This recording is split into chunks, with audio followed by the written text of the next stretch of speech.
कक्षा के लिए 5 इकाइयाँ बनाए गए हैं, जिनमें प्रथम इकाई में 4 चैप्टर रखा गया है। इन चारों चैप्टर में जो दूसरा चैप्टर है, पुष्पीय पौधों में लैंगिक जनन, sexual reproduction in flowering plants, सबसे महत्वपूर्ण है। और इसमें CBSE बोर्ड, बिहार बोर्ड या किसी भी बोर्ड में कुछ न कुछ प्रश्न जो है पूछे जाते हैं। इसलिए सबसे पहले हम पुष्प के संबंध में ही पुष्पीय पौधों में लैंगिक जनन के संबंध में ही अध्ययन करना उचित समझा। सभी पुष्पीय पौधों में लैंगिक जनन के लिए पुष्प का होना अनिवार्य होता है। पुष्प जो है वो आपको तना का रूपांतरित भाग है। तना का प्रमुख काम छोटे छोटे हरे हरे पत्तियों का विकास करना है, जिसे हम लोग पौधे का प्रकाश संश्लेषी भाग भी कहते हैं। लेकिन वही तना हरे हरे पत्तियों का निर्माण न करके यदि वह रंगीन पत्तियों में बदल जाता है तो उसे हम पुष्प कहते हैं। पुष्प जो है पौधों का लैंगिक जननांग उत्पन्न करने वाला यह भाग होता है। इसलिए आइए सबसे पहले हम लोग पुष्प की परिभाषा जानें और तब आगे की ओर बढ़ें।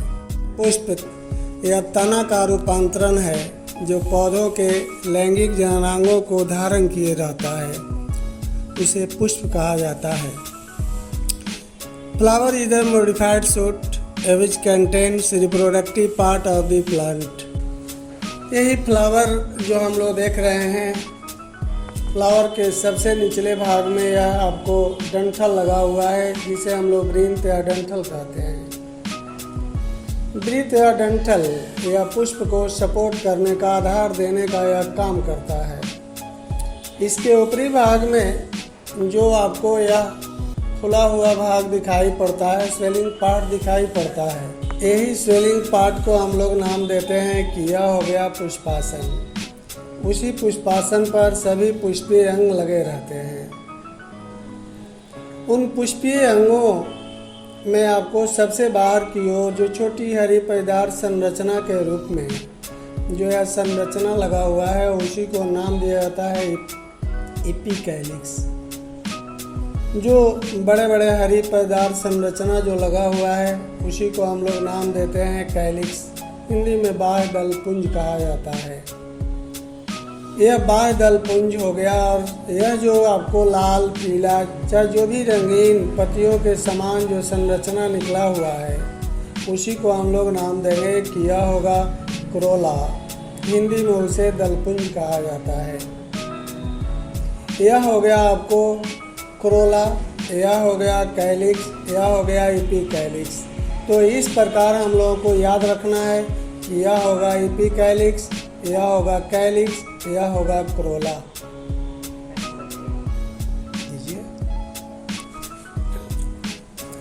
दिस इज नथिंग बट अंग्रेजी चल दी। यह जो है फुला हुआ जो भाग है, उसी को हम लोग नाम देते हैं पुष्पासन। उसी पुष्पासन पर सभी पुष्पीय अंग लगे रहते हैं। वह पुष्पीय अंग जो है आपको 2 भागों में बटा रहता है।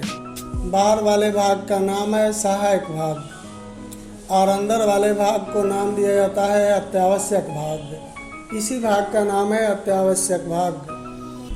सहायक भाग भी जो है वह 3 भाग में बटा हुआ है, जिसे हम लोग एपिकैलिक्स, कैलिक्स और क्रोला के नाम से जानते हैं। यानी एपिकैलिक्स बाह्य दलपुंज और दलपुंज के नाम से यह जाने जाने वाला जो भाग है, उसी को हम लोग नाम देते हैं कि यह होगा आपको दलपुंज। यह हो गया एपिकैलिक्स, कैलिक्स, क्रोला। और यह हो गया एपिकैलिक्स बाह्य दलपुंज और दलपुंज। तो इस प्रकार हम सूत्र भी बना सकते हैं इसका। यह हो गया एक्सेसरी पार्ट। एक्सेसरी पार्ट हम लोग नाम देते हैं एक्सेसरी पार्ट। एक्सेसरी पार्ट के रूप में आपको आता है क्या? यह आता है एपिकैलिक्स। यह आता है आपको ईपी कैलिक्स।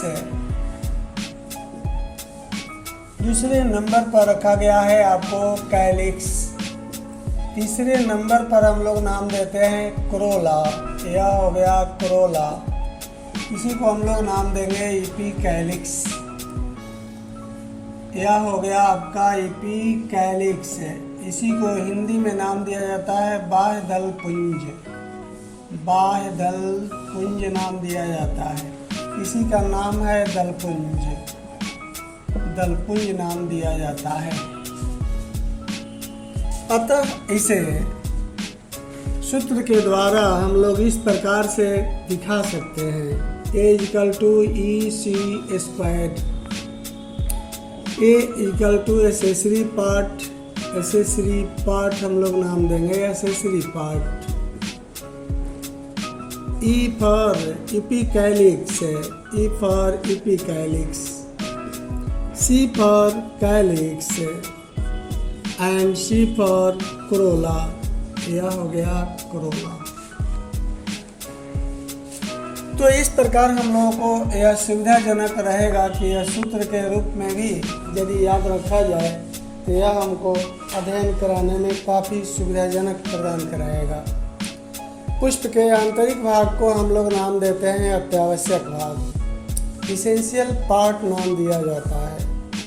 अत्यावश्यक का मतलब ही होता है कि जिसके बगैर पुष्प का अस्तित्व या पौधे का अस्तित्व खतरे में यदि यह पड़ जाए तो उसे हम लोग नाम देंगे कि वह होगा अत्यावश्यक भाग।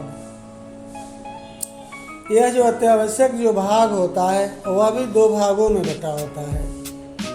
अत्यावश्यक भाग जो होता है पहला होता है आपको यह जो पिंड नुमा जो पीले पीले रंग की संरचना इस पर लगा हुआ है उसी को हम लोग नाम देंगे कि यह होगा पुमंग। और दूसरा होता है कि जो यहाँ से लेकर यहाँ तक जो संरचना सबके मध्य में है उसी का नाम है जयांग यानी गाइनोशियम।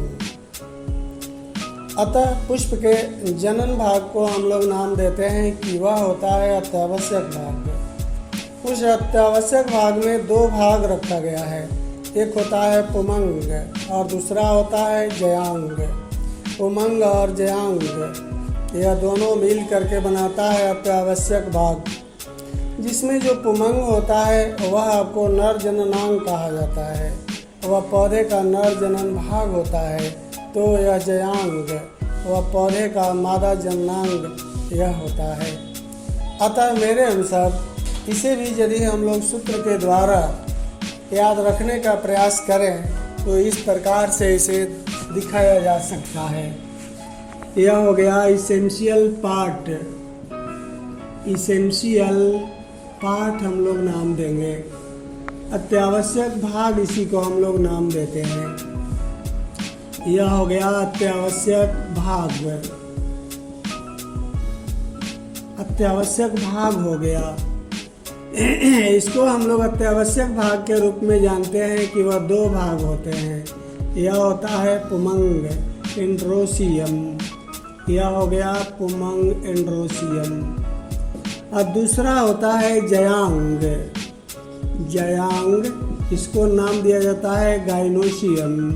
यह हो गया गाइनोशियम। अतः इसे सूत्र के द्वारा इसे पुष्प के आंतरिक भाग को हम लोग नाम देते हैं कि वह होता है आपको अत्यावश्यक भाग। अर्थात पुष्प के जनन भाग को नाम दिया जाता है अत्यावश्यक भाग। अत्यावश्यक भाग उसे कहा जाता है जिसके द्वारा पौधे का अस्तित्व या पहचान खतरे में पड़ जाए या अस्तित्व समाप्त हो जाए उसे हम लोग अत्यावश्यक भाग कहते हैं। यह अत्यावश्यक भाग को भी दो भागों में बांटा गया है।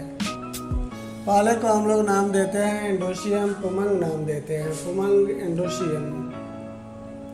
दूसरे का नाम है जयांग, गाइनोशियम कहा जाता है। यह पौधे का नर जनन भाग कहा जाता है, जबकि जयांग को पौधे का मादा जनन भाग के नाम से जाना जाता है। इस प्रकार यह एंडोशियम और गाइनोशियम यानी पूरे अत्यावश्यक भाग को हम निम्न सूत्र के द्वारा दर्शा सकते हैं। कैसे? तो E equal to A G, E equal to A जी।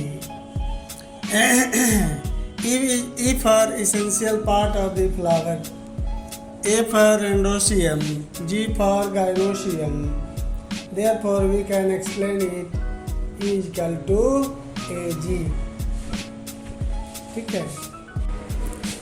यह जो डायग्राम हम लोग बनाए हैं वह पुष्प का डायग्राम बनाए हैं। यह पुष्प में सबसे नीचे की ओर यह वृंत या डंठल लगा रहता है। उसके ऊपरी जो सिरा होता है वह थोड़ा सा फूल करके वह चौड़ा चपटा हो जाता है, जिसे हम लोग पुष्पासन या थैलमस कहते हैं। इसी का नाम है आपको थैलमस यानी पुष्पासन। इसी पुष्पासन पर सभी पुष्पीय अंग जुड़े रहते हैं। सभी पुष्पीय अंग आपको यहाँ पर जुड़े हुए हैं।